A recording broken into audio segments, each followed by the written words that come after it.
Into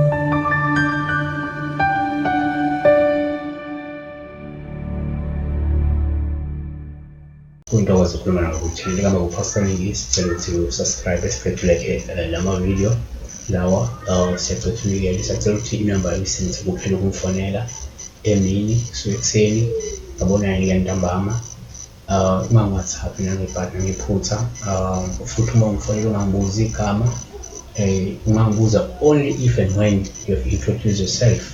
But the problem is most people, they just call without introducing themselves and they get, hey, ngikhuluma nobani, ngikhuluma naye, ngikhuluma noPastor Oningi, all these things angiyithandi ngenza ukuthi because ngazi ukuthi mina uqala uzethu liyoqala wena bese ucela ukukhuluma nalo muntu loyo. But kimi asikho nesidingo sokuthi ucela ukukhuluma nami because this is my number, my personal number that I'm giving you. When you call, introduce yourself and then uhlala udabeni.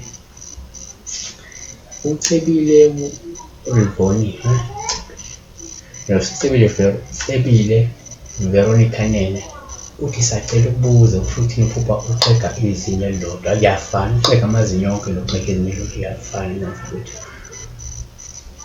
amazinyo amelele into ebalulekile kumuntu namazinyo amelele umuntu obalulekile kuwe. So asesithi ke thina Izaga 25:19 zithi ke ukwethemba ombuluzayo ngosuku lokuhlupheka kunjengezinyo elaphukileyo la ahlale udabeni. Number 1, uma kwenzeka kuphupha amazinyo kuwuphawu lokuma exhega lamazinyo, ngoba lokho kusho indaba ezimbi zokuthi ke omunye wamalungu omndeni wakho noma abangani bakho angahlaba nokugula. 2, kuyenzeka futhi uma uphupha amazinyo kuba uphawu lokuma exhega osuke lukhomba ukuntengantenga nokuba nenteke kobudlelwane bakho nomuntu osondele nawe.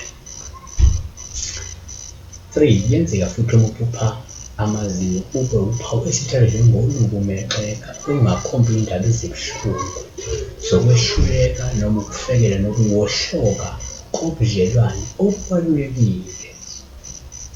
Azibhale ngokuthi number 4, kungenzeka futhi uphupha amazinyo bese sithatha njengophawu uma exhega, ngoba lokhu kukhomba ukuthi kungenzeka wena usengcupheni kusekuthini kangaka, yabona, futhi usengcupheni enkulu yokulahlekelwa umuntu noma utho olubalulekile, futhi kungenzeka lengcuphe isikhulu kakhulu sekusele kancane wena ulahlekelwe ngaba into eyisikhulu esikhulu emsebenzini emkhakheni wakho kunokuze ulahlekelwe mhlawumbe iposition noma imishomulo ethile noma-ke uthandweni ulahlekelwa, kodwa kunalento osusengcupheni ukuthi uyiluze wena impilo.